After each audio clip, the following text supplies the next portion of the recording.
एक गांव में एक व्यक्ति रहता था। वह एक अच्छा राइटर बनना चाहता था। उसने कई सारी पत्रिकाएं लिखी, लेकिन लोग उस पर ध्यान ही नहीं देते थे। फिर भी वह खुद को एक अच्छा राइटर समझता था और वह पूरे गांव में फिजूल का घूमता रहता और खुद का रुतबा दिखाते हुए खुद को प्रमाणित करता कि वह एक अच्छा राइटर है।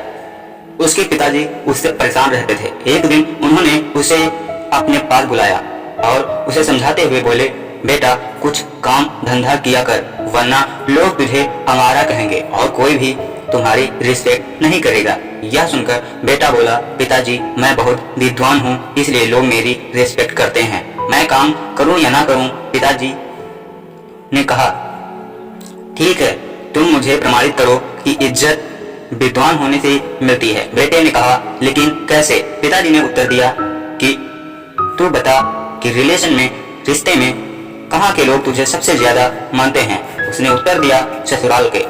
ठीक है, तुम अपने ससुराल में 1 माह तक रहो और फिर घर आओ। उसने कहा, ठीक है। पत्नी ने बहुत समझाया, लेकिन वह नहीं माना और चला गया।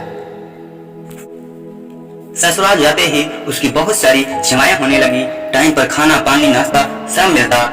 सभी बहुत प्यार करते थे। जैसे जैसे दिन बीतते गए उसकी इज्जत भी कम होती जा रही थी। इसी प्रकार 15 दिन बीत गए। अब उसकी हालत नौकरों की तरह हो गई थी। पत्नी ने बहुत समझाया कि चलो अपने घर चलते हैं, लेकिन वह नहीं माना। पत्नी ने कहा, कोई काम धंधा ही कर लो। काफी कहने के बाद उसने कहा, ठीक है। वह कुछ पत्रिकाएं लिखी और उसे बेचने के लिए बाजार को चल दिया।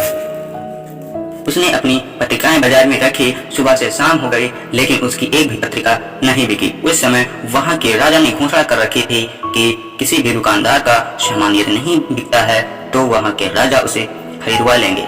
शाम होते ही कुछ सैनिक आए और उसकी पत्रिकाएं खरीद ली। राजा ने दिखावे के लिए उन पत्रिकाओं को अपने बेडरूम के दीवारों पर लगवा दी, जिस पर हेडलाइन में लिखा था कि यहाँ जो भी है वह तेरा ही है, चाहे वह आज हो या कल।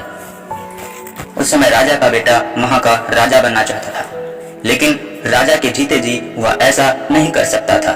उसने डिसाइड किया कि आज रात वह अपने पिता को मार देगा और वह राजा बन जाएगा। उसने तलवार उठाई और अपने पिता के बेडरूम में आ गया। वह उन्हें मारने ही वाला था कि उसकी नजर उस पत्रिका पर गई जिस पर लिखा था कि जो भी है वह तेरा ही है, चाहे आज हो या कल। उसने सोचा और कहा, वैसे भी पिताजी बीमार हैं और मरने वाले हैं और उनके मरने के बाद सारी संपत्ति तो मेरी ही है और ऐसे में मैं पाप का भागी क्यों बनूं? यह सोचकर वह वहां से चला गया। सुबह होते ही उसने अपने पिता से सारी बात बताई और माफी मांगी। पिता ने यह सुनकर उस व्यक्ति को बुलाया और उसे सम्मानित करते हुए कहा कि आज मैं जीवित हूँ तुम्हारी पत्रिका की वजह से। और उन्होंने उसे अपने राज दरबार में एक अच्छा सा राइटर नियुक्त किया और उसे पत्रिकाओं का लिखने का मौका मिला और वह लेखक बन गया। अब उसके पास बहुत सारी संपत्ति भी थी, दौलत थी, पैसा था। अब उसकी दोबारा से ससुराल में फिर से इज्जत होने लगी। 1 महीना पूरे होते ही वह व्यक्ति जब अपने घर गया तो उसके पिता ने समझाते हुए कहा कि बेटा अब तो समझ गया कि जो भी है सब पैसा ही है। ससुराल में तेरी इज्जत बंद हो गई थी और जैसे ही तेरे पास पैसा आया तुम्हारी इज्जत फिर होने लगी। इस कहानी का सिंपल सा सार यह है कि फालतू घूमने से जो लोग तुम्हें रिस्पेक्ट देते हैं वह एक्चुअली रिस्पेक्ट नहीं, तुम्हारी बेइज्जती होती है। यदि तुम सच में रिस्पेक्ट लेना चाहते हो तो अपने माँ बाप का नाम रोशन करो और एक अच्छी सी पोजीशन हासिल करो।